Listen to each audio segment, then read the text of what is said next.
My name is Stephanie Navrat. I work in the Office of Alumni Engagement at Bates, and I'm pleased to welcome you all to the program. This is the inaugural program in our professional development series for alumni, and we aim to offer programming and resources to support alumni in their professional development in all stages of their careers. And I'd like to give a quick thank you to my colleagues in the Alumni Office, the Center for Purposeful Work, and our amazing alumni volunteers who help make this program possible. Thank you. So although you can't see it in this virtual setting, the Bates network is strong. If you're currently searching for the next move in your career, or if you're here to listen for the future, or simply here to reconnect with Bates, this event is a great reminder of the power of the Bates network, no matter where you are. Tonight, we have alumni from a range of classes from 1983 to 2020, and even a few rising seniors from the class of 2021. And we have alumni from about 20 different states and even several international cities who work in a wide variety of industries. So we hope you can enjoy connecting with our panelists here. And also remember, you can find us all on Bates Bridge and the Bates alumni page on LinkedIn. Before we get to our speakers, I'll quickly cover a few logistics for the program and we'll get started. We're all very familiar with Zoom at this point, so just a reminder to our guests, you are muted and we cannot see you. So if at any time you'd like to ask a question, please use the Q&A function. And we'll get to the questions from you after we go through a round of questions. So now I'm happy to introduce our speakers. First, we welcome Greg Monty, class of 1990. Greg's a co-founder and director at Pelham Berkeley Search, a boutique staffing firm with recruiting hubs in New York and Boston that specializes in IT and finance placements. Greg has been involved in recruiting and staffing since 1993. Greg was a history major at Bates and has continued his education since then, completing many professional training and certification programs. He resides in the suburbs of Boston with his wife, 2 children, and his Labradoodle Percy. When not in the office, he can be found at Red Sox games, running marathons, and chasing his kids down ski slopes. Welcome, Greg. Thank you. Next we have Megan Panzer-Cagliari, class of 2012. Megan majored in psychology and discovered her passion for career development as a senior at Bates. Since graduation, Megan has spent her entire career in talent and HR at various companies.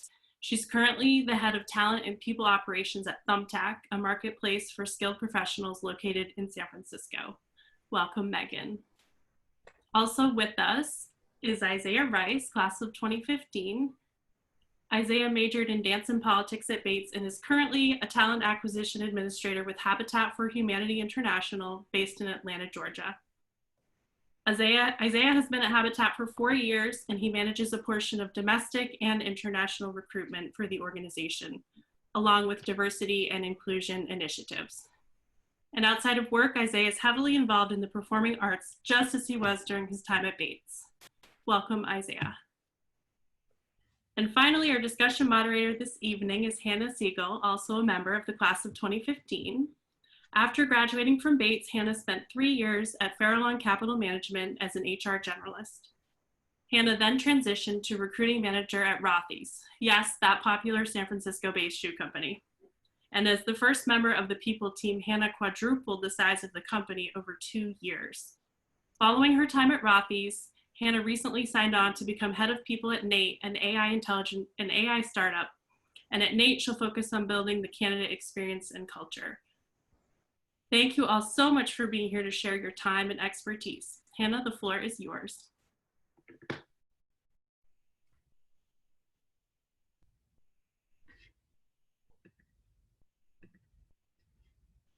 I think Hannah might be. Hi everyone, sorry about that. We had to unmute here.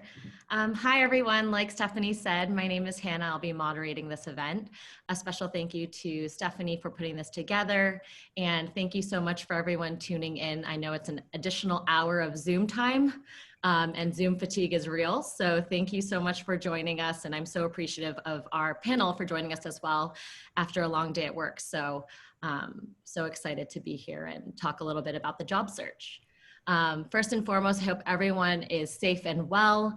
I think everyone has had a really tough 2020, and it's been a really timely topic to cover the job search, just with all the adjustments that we have in the job workplace, whether it's moving to remote working, furloughs, layoffs, just engagement in general. It's been affected in so many ways. So I think from a recruitment perspective, we've also had to adjust and really see those changes in our day-to-day as well. Personally, I just went through a furlough and a layoff from Rothy's. So firsthand, I know exactly what you guys are going through. I know that about 1/3 of you guys are actively searching, whether that's passively or actively, or you're in the final stages of recruitment process. I totally get it. It's a frustrating process to do remotely. I'm here to say that the Bates network is really strong. We're here to listen to your concerns and questions. We have Bates Bridge as another platform to engage with Bates alum. And we hope that this gives you some hope and also some positivity going into your job search and whatever endeavors you guys want to go into next. So I'm hopeful for all the advice that Isaiah, Megan, and Greg will give. And if you guys have any follow-up questions, feel free to reach out. I think it's a great time to be connecting with folks that want to get to know you. And I know with the Bates Network especially, that's always the case. So please reach out. And so we actually fielded some questions from you guys through the registration process. So we're going to have those as guiding questions for our panelists. So I'm going to start digging into those questions, but as a reminder, you also have the function of going into our Q&A function in Zoom. I'm sure all of you know, just because everyone's been communicating through Zoom, but feel free to put in those questions. If you have any pointed questions to Megan, Isaiah, or Greg, feel free to put that in just so that I know who it's geared towards. But other than that, I'll just take those general questions and recirculate them at the end of this discussion. So without further ado, I'll go into our questions, and I'll start with Megan. So one of the questions that came in was, how has the pandemic affected recruitment of new employees? And I think at Thumbtack, you have exposure to this. So I'd love to hear your thoughts on that. Yeah, totally. And thank you everyone for joining. So I can't speak broadly for how the pandemic has affected recruiting, but in my own experience, and this might not be something you all want to hear, the interview process has gotten longer. I think it's really easier to get a read on a candidate when you're meeting them in person. You can see their body language, how they approach problem solving, and it's harder to do that remotely. And I'm sure if any of you have been interviewing remotely, you probably also feel like it's harder to get your message across or tell your story remotely. And we'll be diving into some more tips on remote interviewing later, but I did want to put a plug in for that. I think the other thing that's come up is hiring teams are far more concerned with if this hire matches the company values, given that every person now plays a larger role in building community and culture remotely than they did in person, especially for companies that have gone through layoffs like Thumbtack. I know that we are looking for far more than just a technical skill set, but taking a more holistic approach to hiring. And what does that mean for you? I think probably doing even more research, and also might not be something you want to hear, about the company. I think there's a lot of blog posts out there that companies publish. A lot of companies also have podcasts. And just try to meet as many people as you can who have a connection to that company to understand what their values are, and then try to craft a narrative while you're interviewing that highlights how you would contribute to their company values and the company culture, and how you as an individual would contribute to the organization. But what I've seen the most is that the process is longer, that people are really making sure that every single hire is contributing to the company values and being more selective than they have been previously. Yeah, no, I think I agree completely with what you're saying. Everyone has this huge emphasis on culture, especially with the social climate going on. There's been a lot more added pressure for companies to come out and really talk through what they value and what their mission statements are. So totally agree with Megan. You want to go into those things and make sure that you're aligned with those value standpoints, and as well as how that translates into your interviews. So I think that's a great point. Moving to Greg, I guess on the fundamental side, since you've been in the recruiting industry for so long, I guess one of the basic questions we've got is, what is the best way to build a better resume? How do you convey those skill sets and accomplishments over a long career in a really concise way? So thank you. Thank you all for tuning in. And it's a great question. Resumes. I found over the past 25 years of recruiting that, if you talk to 10 different people about resumes, you'll get 10 very different opinions. And from the perspective of a professional recruiter, I can give you an overview of our likes and our dislikes and a few tips that should really help you. So here's like our cheat sheet. Definitely, lead with your academic experience. Hello, Bates College. Recruiters are always looking for shortcuts. And highlighting Bates is a great way to get their attention, or at least get the attention of good recruiters. So don't bury your academic accomplishments in the resume. Please have a real consistent, clean, clear presentation. Don't try to do too much with the formatting. It's really all about the content. Consistent punctuation, consistent fonts, consistent indentation.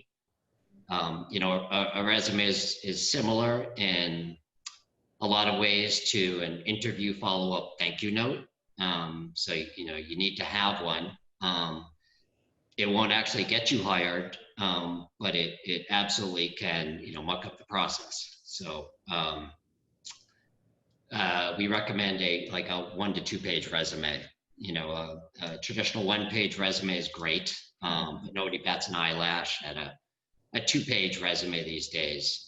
Perhaps have a separate, longer narrative resume if you need to elaborate beyond 1 or 2 pages. You want to make sure your resume and your LinkedIn profile are really in sync. Meaning all the dates, all the companies, skills, etc. Employers are going to have a quick look at LinkedIn very early in the process. So you really want the data to match up nicely. We are recommending including some type of address or geographical location on the resume. We prefer a full address, but at least, like a city, state, zip code listed. Clearly, sometimes there can be some privacy concerns, like maybe you're posting your resume on a job board or some such. But generally, just adding some geolocation information and any willingness to relocate are really helpful. You would think that during COVID, with most people working remotely, that location wouldn't matter. But at least with our portfolio of companies, it's definitely still a big consideration. And finally, always try to keep a current resume ready. Think of it like, healthy career flossing. Dust off your resume every couple of months and update it, and because you never know when opportunity is going to knock, and you definitely want to be ready in this marketplace. Totally. And I think that's a huge part of it, is making sure that you're flossing, like you said, your resume, but also keeping tabs on accomplishments that you have at the workplace. Sometimes you just get so caught up in the speed of what you're doing that you actually don't take a moment to reflect and put down what you've done. So what I like to do is just have an ongoing list of things that I feel really great about, or things that I got call outs for, just so that I have something fresh to bring to my resume when I do those refreshes. And then my second point of what you were talking about with LinkedIn, I think people really underestimate that kind of sync of your LinkedIn to your resume. I know I did some flossing of LinkedIn's for my friends for the past couple of years. And it's really important, just because even startups like Rothy's or even Nate, they are all using LinkedIn Recruiter as a sourcing tool. So really, sometimes when you have those cold outreaches, it's going to be on LinkedIn versus you submitting a resume. So you really want to make sure that you have all of that synced up, so that people are able to understand your experience more fully and see if you match up with the company culture. So that's my little tidbits of what Greg said. And I think those are all great tips. Moving on to Isaiah, I guess, given that so many in-person regional and industry networking events are limited due to COVID, how do you recommend networking right now to find out about local opportunities or anything that might line up with your skill set? Yeah, I think that's such a good question. Of course, everything right now is virtual, right? So with what I do at my job, and also being responsible for some of the diversity, equity, and inclusion projects that we do, we were just a part of a virtual job fair about 2 weeks ago. The audience was specifically for the LGBTQA plus community. But I say this all to say that virtual job fairs are going on right now. And it really is just about researching that.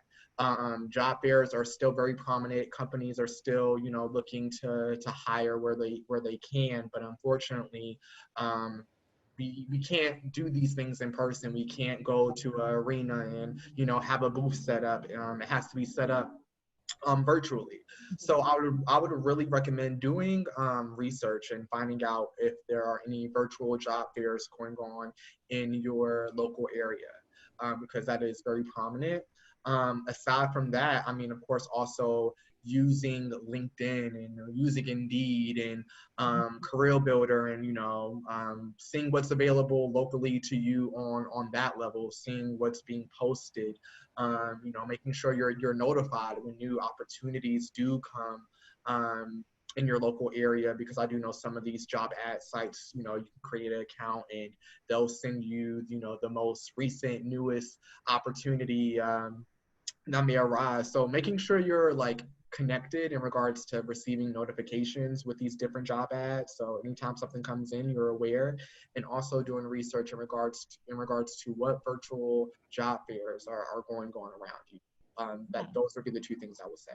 Awesome. Yeah, I think that's definitely something that everyone's adjusting to, is really making these opportunities known for folks to connect with relevant recruiters, hiring managers.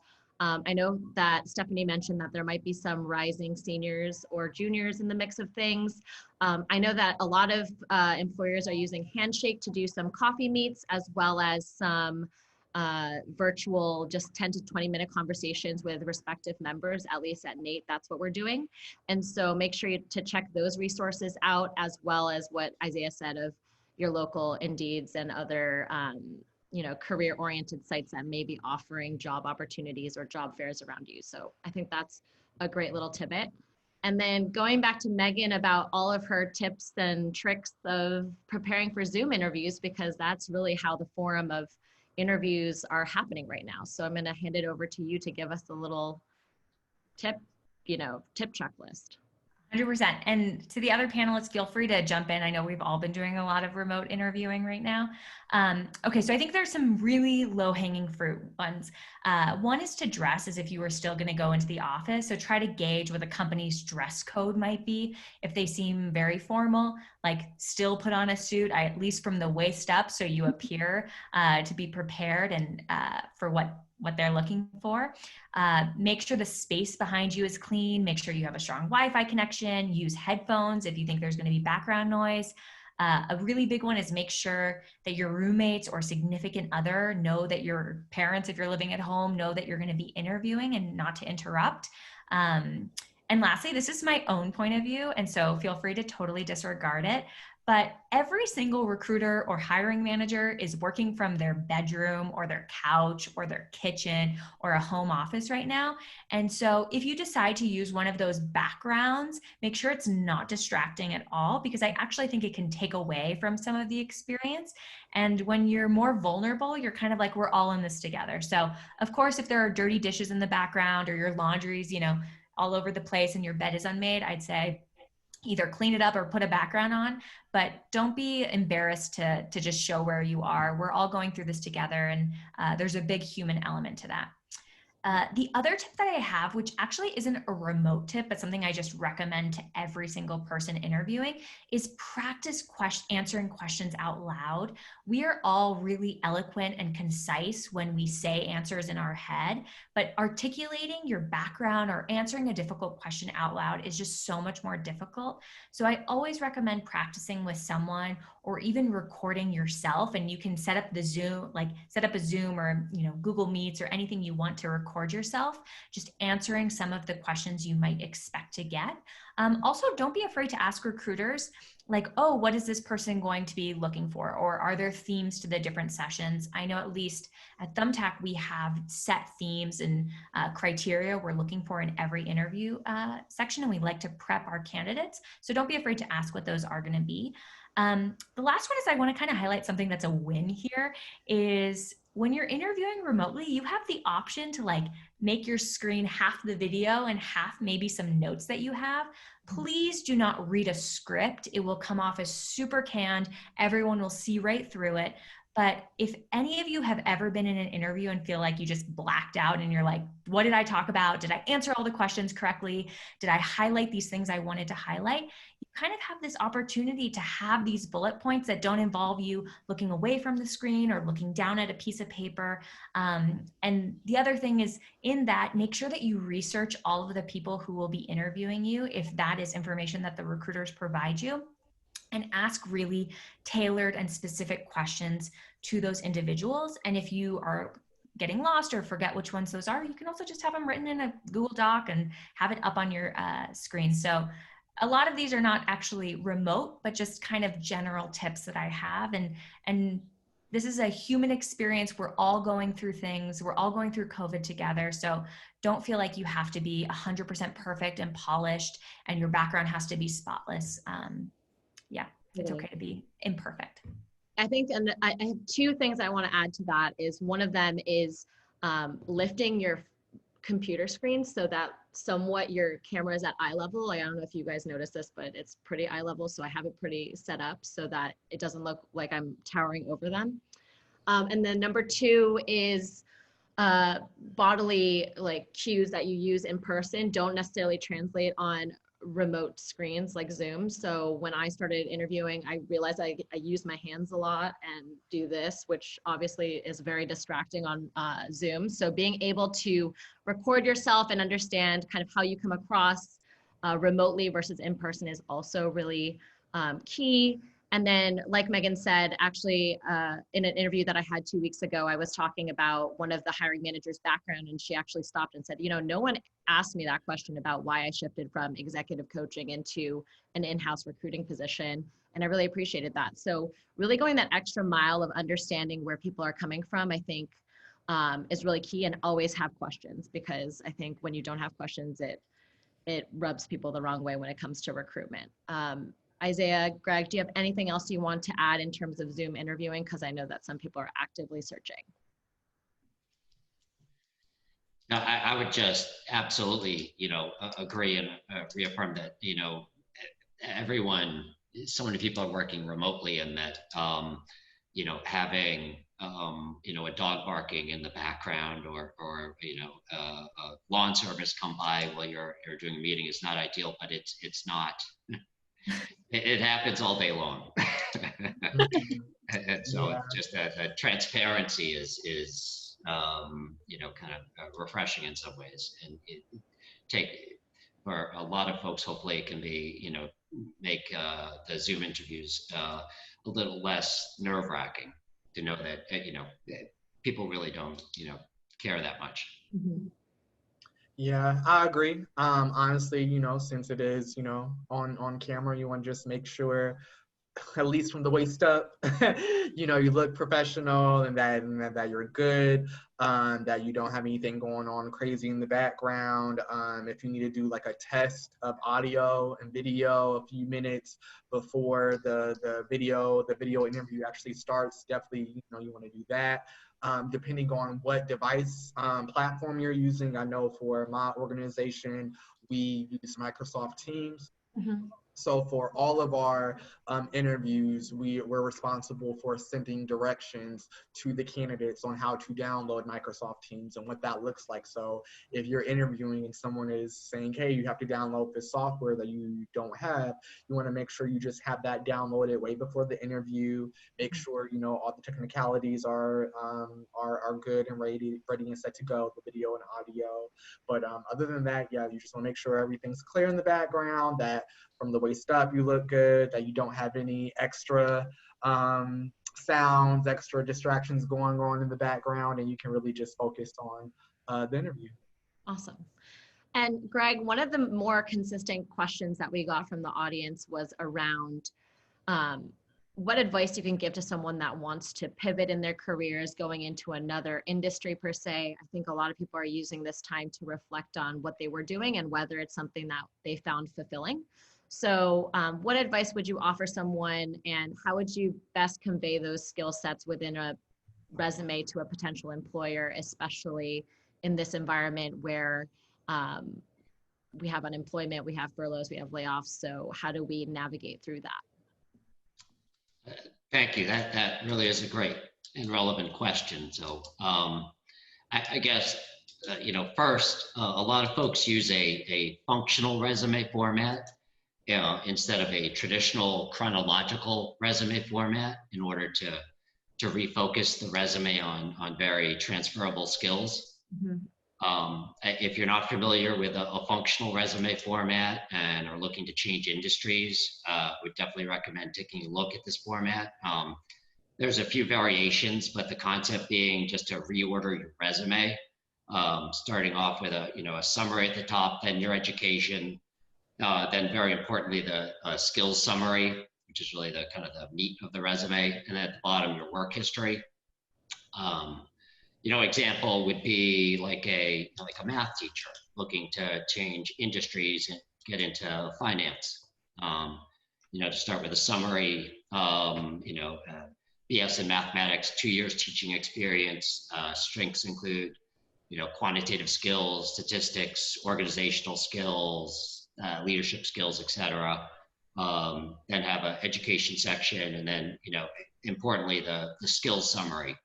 That would include like a quantitative skills section, taught honors, calculus to, high school seniors, familiar with statistical modeling, etc. And then at the bottom, your work history. Also, I would say, utilize, but do not rely on job sites or like job aggregators like Indeed. Focus on networking. Network on LinkedIn, use your Bates network, Bates Bridge. Identify ideally 2 or 3 recruiters who specialize in your field, and either, seek out an introduction or approach them directly. Look at someone's profile on LinkedIn and, identify an interesting or shared part of their background, and then contact them directly.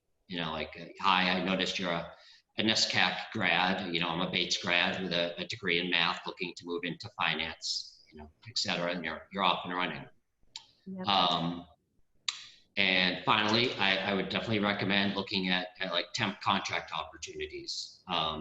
The barrier of entry with skills and experience is usually much lower. So if you're looking to change industries, temp contract can really open a lot of doors for you. Awesome. Yeah, no, that's great. And I think another thing is there's a lot of courses right now that are at a discounted rate because of COVID. So maybe doing a course where you're able to learn more about that skill set, learn from the peers that are taking that course with you.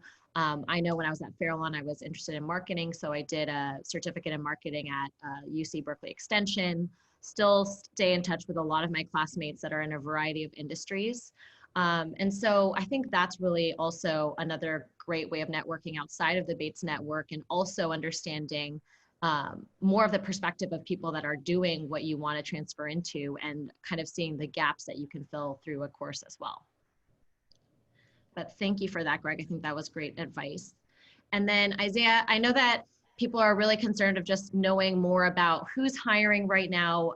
It's a really volatile like the workflows have been really crazy where one day there's no layoffs and then the next day, 3 companies are going through massive layoffs. So how do you stay current in terms of what industries are hiring? How do you stay in the loop? What are some resources that you use specifically? Yeah, for sure. I mean, I can say it really depends on what your interest is. I mean, just me being, a recruiter and dealing with LinkedIn a lot, I am starting to notice a certain pattern of opportunities of jobs within different industries that are being very relevant right now. One of the industries being the shipping and delivery industry. So, we think about Amazon, right? Amazon has been moving and staying active throughout this whole COVID process. So depending on what your skill set is, you really want to think about, is there a skill set that you can add to a shipping and delivering company? And what does that look like around you? So shipping and delivery companies, online learning companies. As we all know, school is about to be back in session. So a lot of that means that they're going to need educators, tutors, whatever the case may be, who are willing to teach kids, teach students a certain type of subject, but teaching it virtually. So when it comes to education and learning, I mean, the subjects are very broad. It could be something as simple as, teaching English to something a little bit more complex, like teaching math, but really kind of researching that as well. So, online learning companies, shipping and delivery companies as well. This is a little bit more, maybe not as complex, a little bit more down to the ground, but it still is, it still is something. It may not be what you want to do, but it's still something that can hold you over until you're able to really find something that you are interested in, and that's of course grocery stores and delivery service. I know that may not be like the top-notch idea of what people really want to do right now, but for some of the people who on here who maybe just graduated, some of the people who just graduated in 2020, because of how the world is right now, you might have to have that grocery store job for a few months until, some things build up and things get back to being active, because at the same time, some of these companies, some of these job positions is also based on your background and your skill set, and if you have that hands-on working experience. So sometimes someone who just graduated college 3 months ago, you may not have that experience yet. So I feel like the grocery stores and delivery services are more so talking about people just getting into the job industry. And, that's just how the world is right now, but it's not forever. It's just this amount of time. And when it comes to resumes, you can be surprised how you can turn a grocery store position into some, extravagant customer service type of role, depending on how you word it. So those are just some of the few industries that I've seen for the most part. Skill set wise, I think anything regarding any project manager, project specialist based, knowing how to organize and manage projects, I think that's always going to be a skill, because that's something you can do remotely. That's something you can do virtually. So going back to what Hannah said, if you're taking different courses to really hone your skill sets within, project management, project specialist opportunities, that can really read as well. Great. And I think what I use sometimes is on LinkedIn. I'm not sure if you guys know that there's a newsfeed functionality. Some people will and some people won't. They actually update that, I think, on a weekly basis of companies that are hiring. So when I was in the job search, I kind of just double checked on all the different industries. I mean, Isaiah mentioned the shipping and as well as ed tech, but we also have, streaming, all the creative roles that come alongside that, production, all of those roles are looking as well. So just a little highlight reel on LinkedIn is updated weekly, and there's also active Excel sheets that are being circulated that just give us a status update on whether there's furloughs at current companies, whether there's expected layoffs, whether they're actively hiring through COVID. So if you guys want access to that, I can definitely locate it. Just feel free to reach back out and we can circulate that as a resource if you're actively looking. But I think Isaiah really put into perspective kind of what the current employment environment looks like. I just wanted to go to Megan to talk a little bit more about what job seekers should know about the current employment environment, how they should navigate it, and what are your kind of, what's your advice on how they can navigate through this right now? Yeah.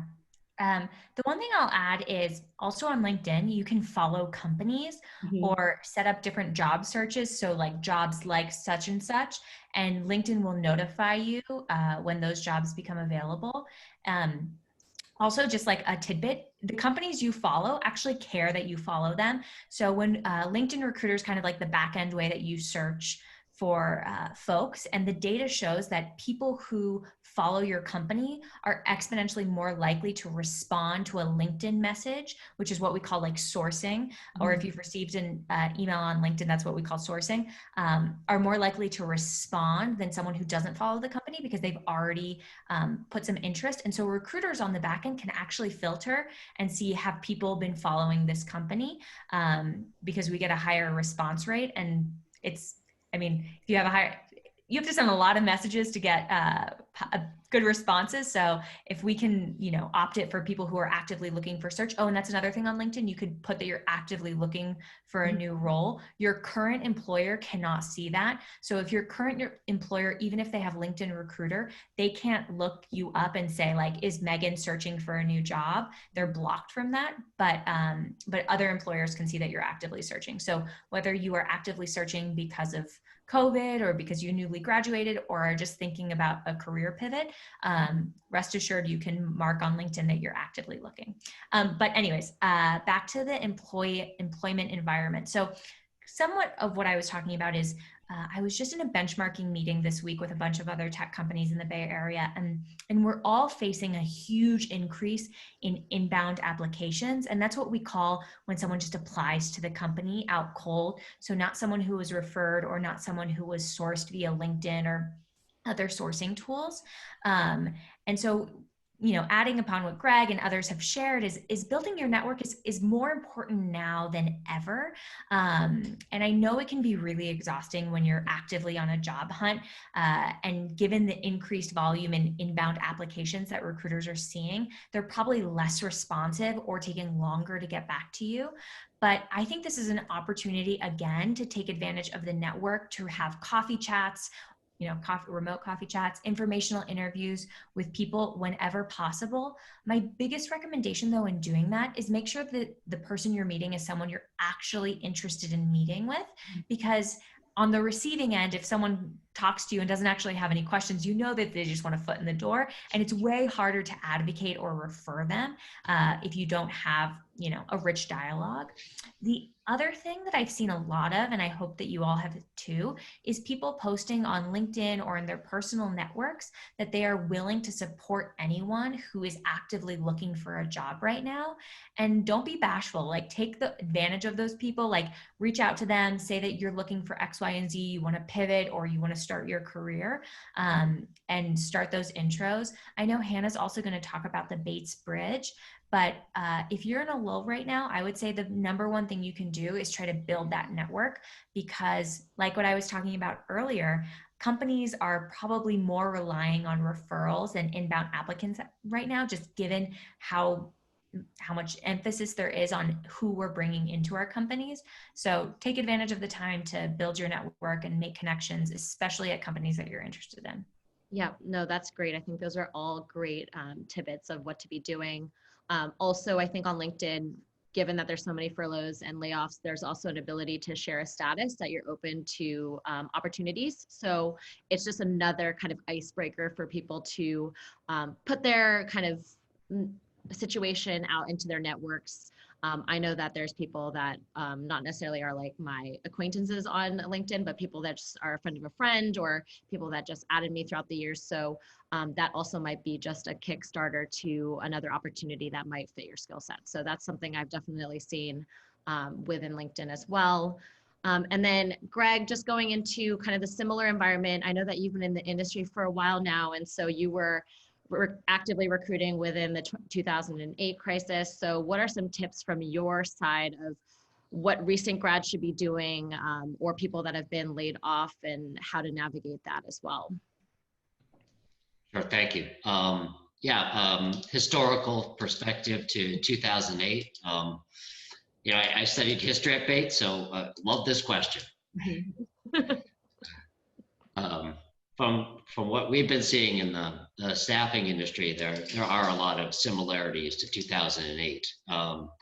2008 was a stressful and challenging job market, and given the current state of the world, there's definitely some parallels. I can tell you as a staffing firm owner, and I participate in industry trade organizations, and we're seeing, a 30 to 45% drop in job activity among members. So, all in all, these are pretty tough numbers. But an area of real resiliency is definitely temp contract, and hiring generally seems to be trending in a positive direction. I can also tell you that while there have been some changes to the hiring process due to COVID, for sure, in my industry at least, people are getting hired. So if you're struggling, please, take heart. And specifically, we're seeing some really similar trends to 2008 with candidates and companies. Candidates are seeking, safe harbor, job security, which is not surprisingly, suddenly much more important to a lot of folks than it was 6 months ago. And then on the company side, many companies are hiring, but are kind of tentative about making bad hires, as fewer managers want to be the manager who signs on the dotted line approving a hire, for fear that a bad hire will come back on them. So we're seeing a lot more hiring by consensus, with a diffusion of responsibility, which equates to you, the job candidate, as more interviews and very often a slower hiring process. There's a lot of factors contributing to a slower hiring process, but that's one. Yep. So be prepared for lots of Zoom interviews. Yep. Lots of follow-up requests, and in many cases some delays and a little bit of frustration. So, if you're a recent grad or you've been laid off, please, have faith. Folks are getting hired, and we would definitely recommend, taking a long, hard look at temp contract positions, just as a, way to get your foot in the door at good companies. I don't necessarily mean as like a full-on, gig economy, long-term temp contracting lifestyle, but really just as like a bridge to a better place. Yep. And I think that another really big focus area is that there's nothing wrong with a contract roles. I think there's a lot of stigma towards having a contract role, and especially right now, a lot of the hiring is around this area just because people aren't really sure what's going to be happening in the next 3 to 6 months. And so their best bet is to really have someone contract like a full-time member. A lot of these contract roles actually offer benefits. And for the most part, I think one of the biggest questions is whether there's opportunity for them to switch you to full-time after the contract expires. And that's an ongoing conversation you can have internally with the hiring manager or any sort of interviewee that you have an interview with. So I definitely had that in the mix of things when I was on the search before accepting NATE. I definitely thought it was a alternative for me, especially because I didn't know if I wanted to stay in New York City, and also just having that flexibility of being anywhere and still working towards a company that aligns with my values. So Greg, I think that's a huge part of the job search, and I appreciate you highlighting that. And then Isaiah, final question for you. We had a lot of people go type in and say that they wanted to move from a nonprofit into a corporate position. So I guess from your perspective, what's your advice of jumping into a corporate role? What are the things that you think would work for those that are looking to make that shift? I think you're muted. There you Oh, go. sorry. No worries. Two things come to mind. Excuse me. The first one being, we kind of mentioned it earlier, is in regards to what are your hardcore skill sets, right? So what can you bring to a company, to an organization that can really benefit them? And then, of course, that goes into, whether it's certain certificates that you have or that you're trying to get right now, if there are any like LinkedIn courses that you're taking, whether it be like how to enhance your Excel knowledge, or just Microsoft, anything along those programs, enhancing your knowledge around that, enhancing your skills. I think that's definitely important. But the biggest tidbit, and I think this can really go for any industry, honestly, whether it be profit or nonprofit, is when it comes to applying for a position, right? This is coming from someone who reviews resumes and sometimes has to review like 200 resumes, 150 resumes in a day. Mm-hmm. You want to make sure that, for example, if you are applying for like a marketing specialist role and you're reading through the requirements, you're reading through the responsibilities, you really want to make sure you pay attention to that requirement section. Because usually in that requirement section, it's going to tell you master's required or preferred, bachelor's degree required, 3 to 5 years of experience working on marketing projects. You really want to make sure you pay attention to what they say in regards to you need X amount of time within a certain skill set or industry. And if you do have that, so for example, if it's a marketing specialist position you're applying for and they're saying, hey, you need 3 to 5 years of working with marketing projects, you want to make sure that throughout your resume, you have highlighted or you're speaking on the marketing projects you have worked on. Only because as a recruiter, if you're going through 200 resumes and you're on a deadline, a really important tool that I personally use that helps me to kind of get through all the resumes is, Control F. So if I know that, Control Find. So if I know that a certain position is looking for a certain skill set, whether it be marketing, whether it be admin based, whether it be accounting, I'm going to look through and look for those keywords. And if I don't see those keywords in your resume, it's going to be automatic no, because if you don't have the basic 3 to 5 years of what this position is saying within the position description, somebody else does. So I say that all to say is you really want to make sure you pay attention to the requirements of these jobs, what they're saying, and just even if you gotta fake the funk a little bit, just enhance it somehow. If hey, they're looking 3 to 5 years in this skill set, I'm gonna make sure I highlight I've done this skill set throughout my position. So when they do that Control Find, they see that I'm at least worth having a conversation with and going from there. Hopefully that makes sense, but yeah. And I think it's always a good idea to look into the job recs, look at the keywords that they're using over and over, especially if it's in line with a key value set that a company has. They usually have all the requirements set out for you. So I think it's just good to align in that way that Isaiah said.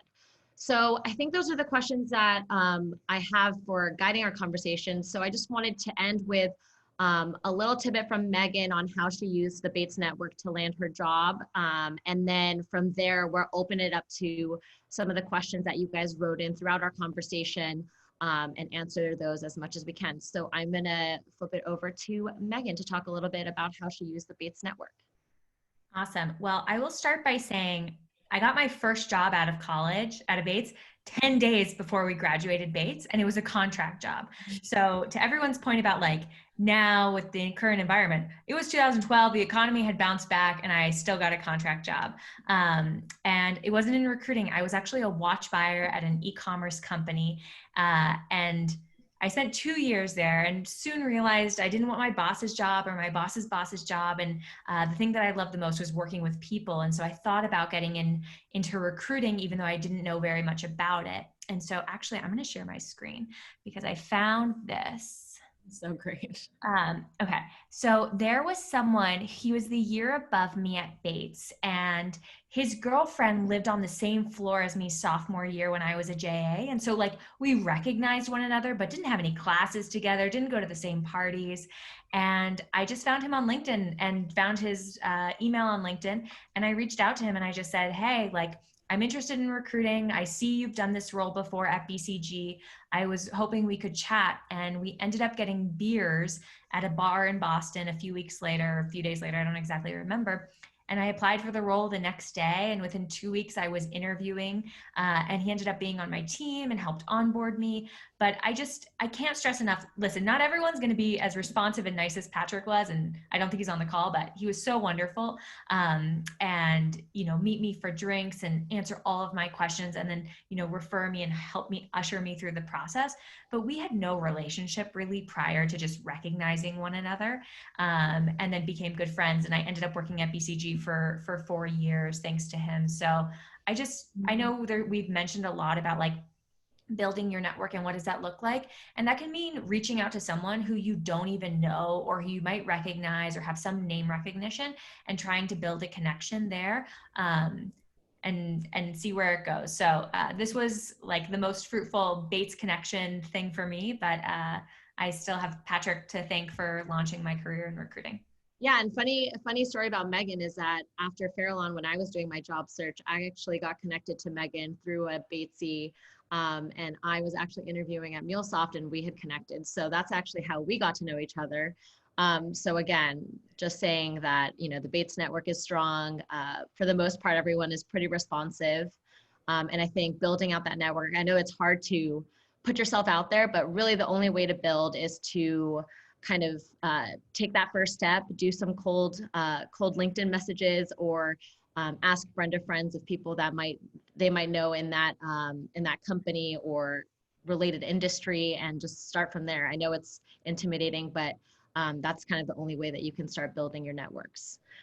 So I will actually go into my chats because I see that there's a lot of questions coming in, and start kind of shooting questions that we've gotten throughout our webcast, which is exciting.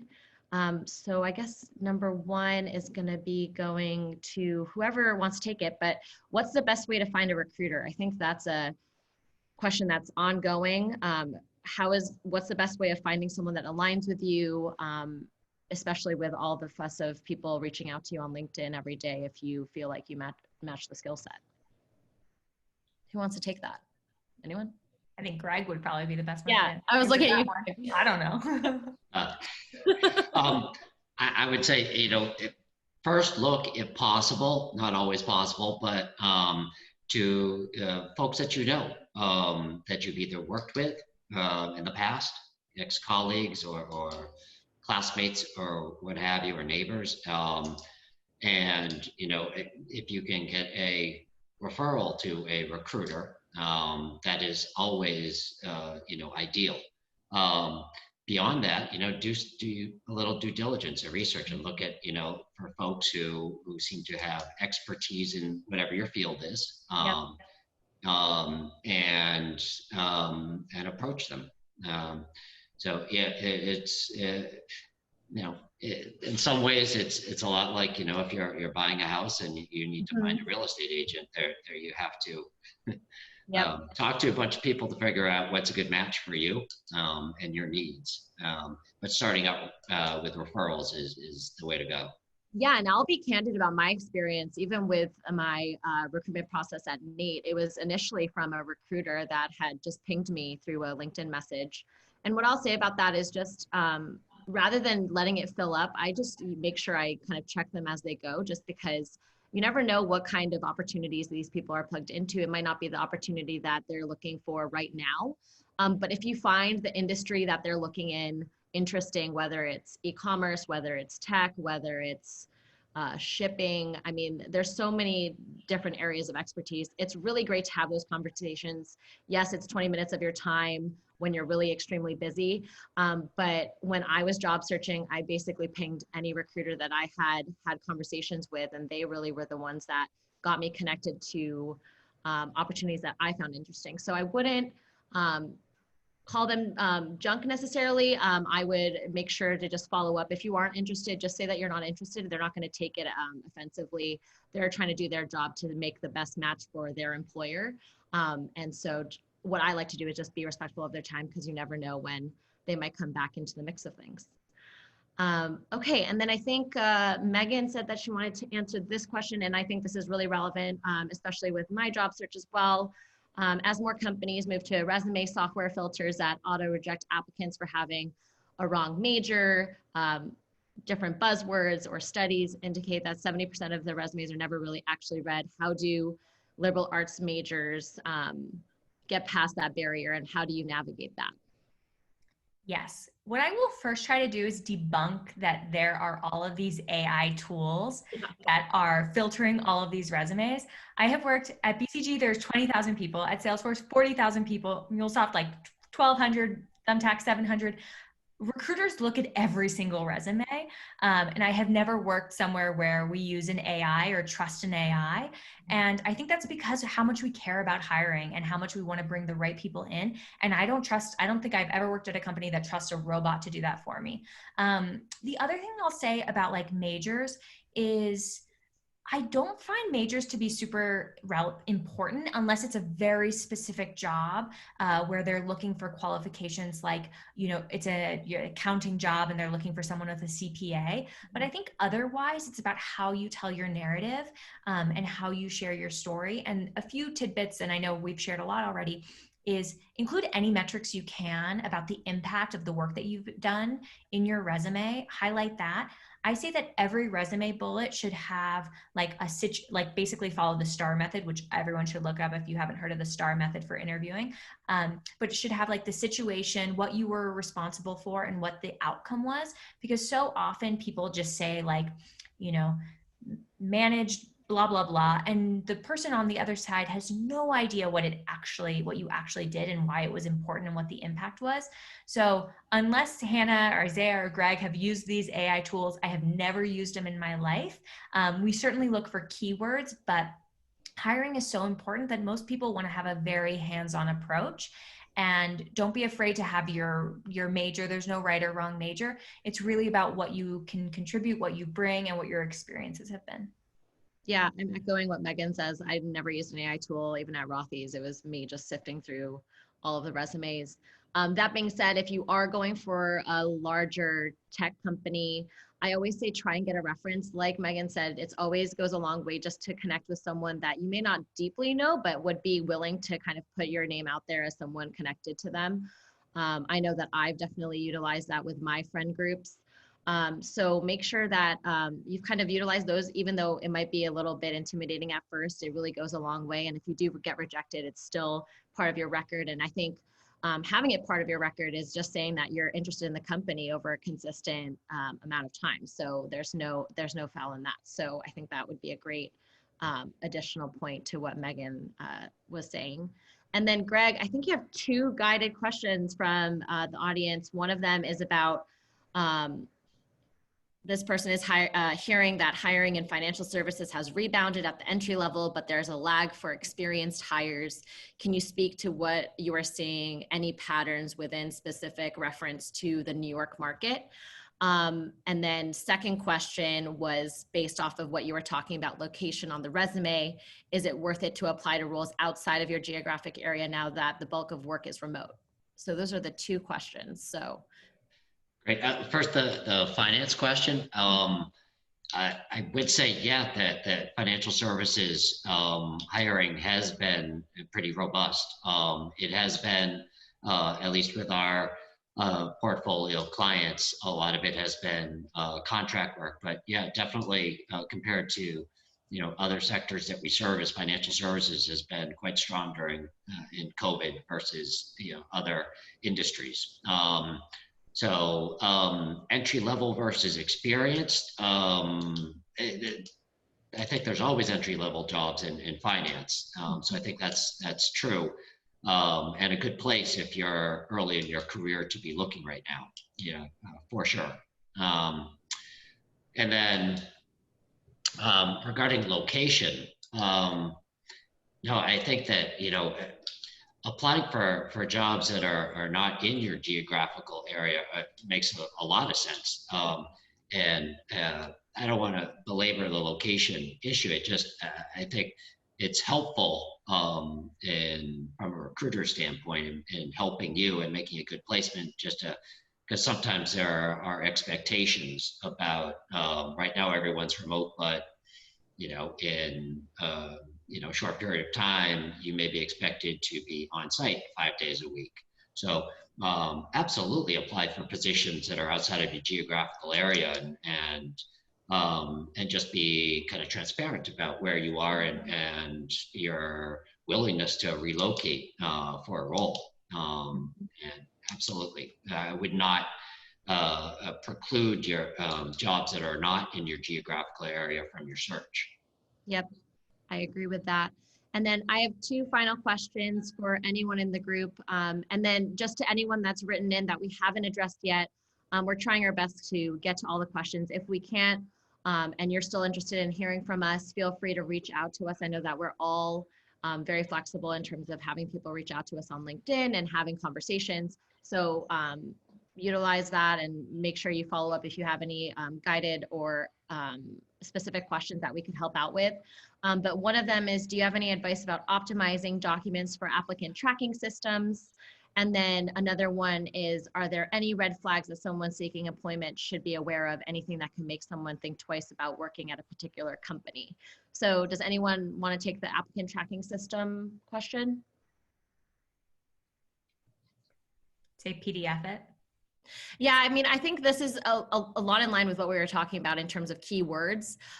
If you look at the job requirements and job recs, frequently they use words that they're looking for. So utilizing that, and then, like Megan said, like quantify everything that you've done, show the impact, show the, make sure that when you put in a project, you remember what you do step by step and how you can bring that into a question within the interview process.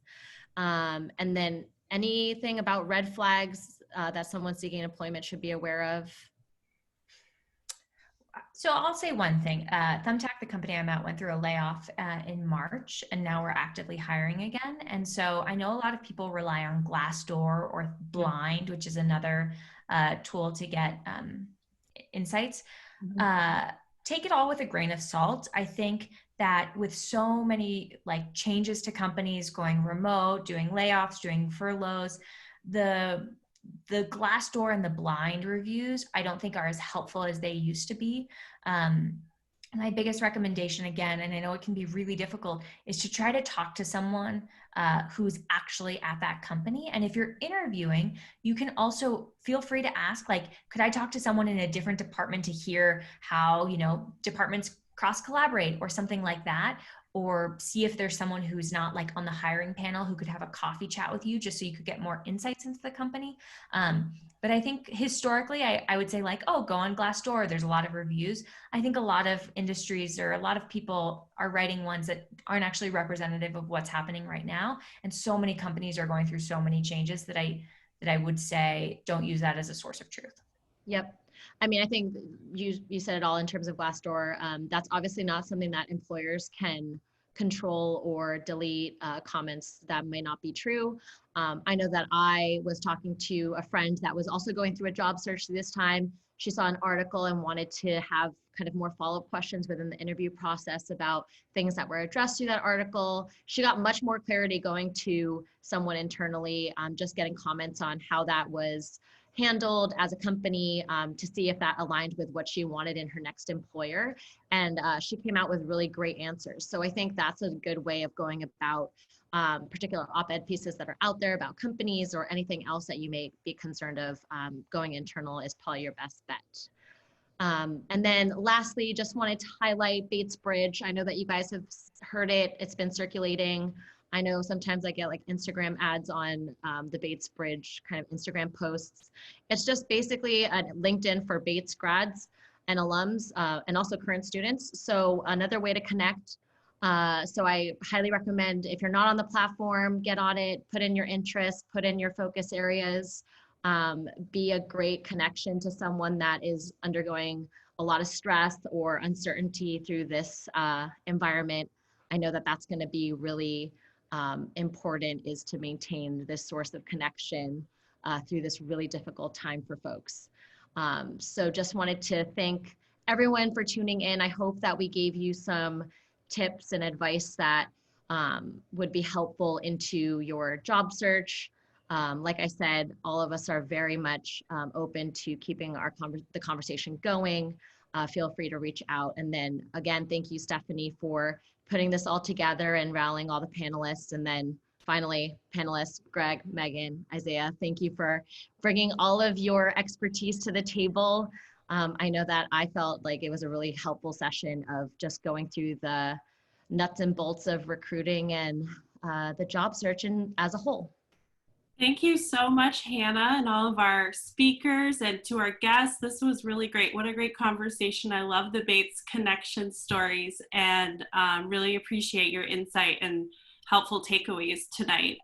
Just a reminder to our guests, I just put a link in the chat to the Bates Bridge registration, but that will also go out in the follow-up email to this session, along with a quick survey about professional development programs for alumni. And we look forward to hearing your ideas on what else you would like us to put out there as topics. But so appreciate Hannah, Greg, Megan, Isaiah.